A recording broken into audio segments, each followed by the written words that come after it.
Hello friends, अस्सलाम वालेकुम and welcome to Reality Stories.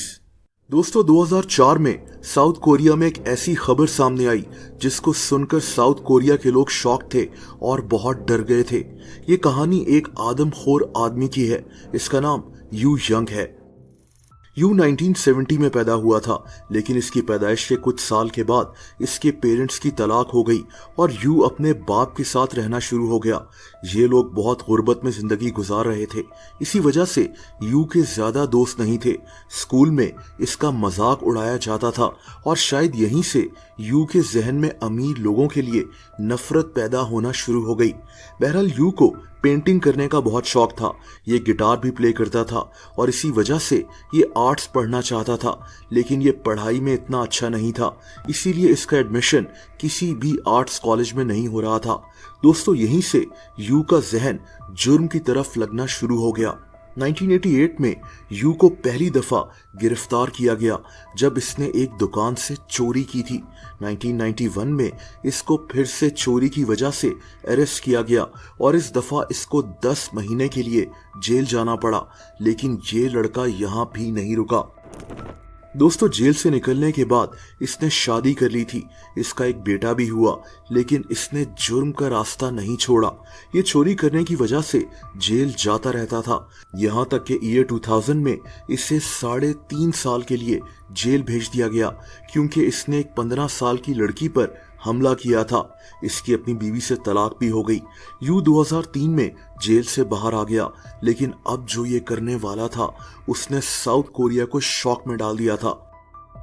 दोस्तों, 24 सितंबर 2003 को यू एक घर में घुस गया। यहाँ 2 मियाँ बीवी रहते थे जो एक यूनिवर्सिटी में पढ़ाते थे। यू ने इन दोनों को छुरी और कुल्हाड़ी के वार कर कर कत्ल कर दिया। अजीब बात यह थी कि इसने इनके घर से कुछ भी नहीं चुराया था, तो फिर ये इनके घर में घुसा क्यों? इसने इनको मारा क्यों? दोस्तों, ये कहानी बहुत अजीब है। 9 अक्टूबर 2003 को यू एक और घर में घुसा। इस दफा इसने एक बूढ़ी औरत को कुल्हाड़ी के वार कर कर कत्ल कर दिया। इसके बाद इस सफाक आदमी ने इसके पोते को भी मार डाला जो व्हील चेयर पर था।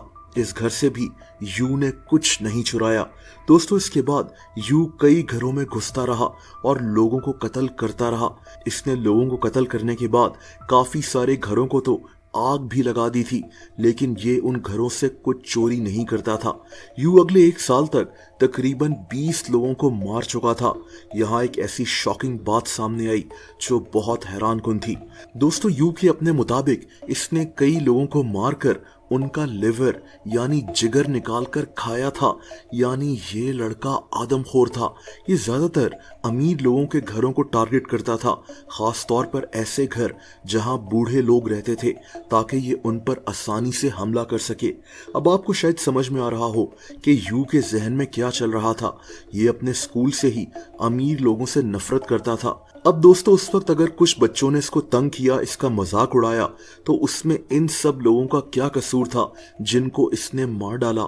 ये लोग मासूम थे जो यू को जानते तक नहीं थे, लेकिन ये आदमी नफरत में इतना जुनूनी हो चुका था कि ये कई लोगों को मारकर उनका जिगर तक निकाल कर खा गया। बहरहाल, इस सफाक आदमी को फाइनली पुलिस ने पकड़ लिया। दरअसल इसने अपना आखिरी कत्ल एक मसाज पार्लर में काम करने वाले एक आदमी का किया था। इसके बाद ये वहां काम करने वाले दूसरे लोगों को भी मारना चाहता था, इसीलिए ये बार बार उस जगह फोन करता था और वहां काम करने वाले लोगों के मुतालिक पूछा करता था, और यहीं से पुलिस को इस पर शक हो गया। दोस्तों, पुलिस ने इसको अरेस्ट किया और 6 सितंबर 2004 को इस आदमी को अदालत में पेश किया गया। इसने उन तमाम फैमिली से माफी मांगी, लेकिन फिर कहा कि ये अगर यहाँ से निकल गया तो ये एक दफा फिर से कत्ल करना शुरू कर देगा। साउथ कोरिया में ऐसा अजीब केस पहले कभी सामने नहीं आया था। 13 सितंबर 2004 को ली को सजाए मौत सुना दी गई थी, लेकिन ये आदमी आज भी जेल में जिंदा है। 1997 के बाद साउथ कोरिया में किसी को मौत की सजा नहीं दी गई, इसीलिए शायद ये आदमी आज तक सजाए मौत मिलने के बावजूद जेल में अपनी जिंदगी गुजार रहा है।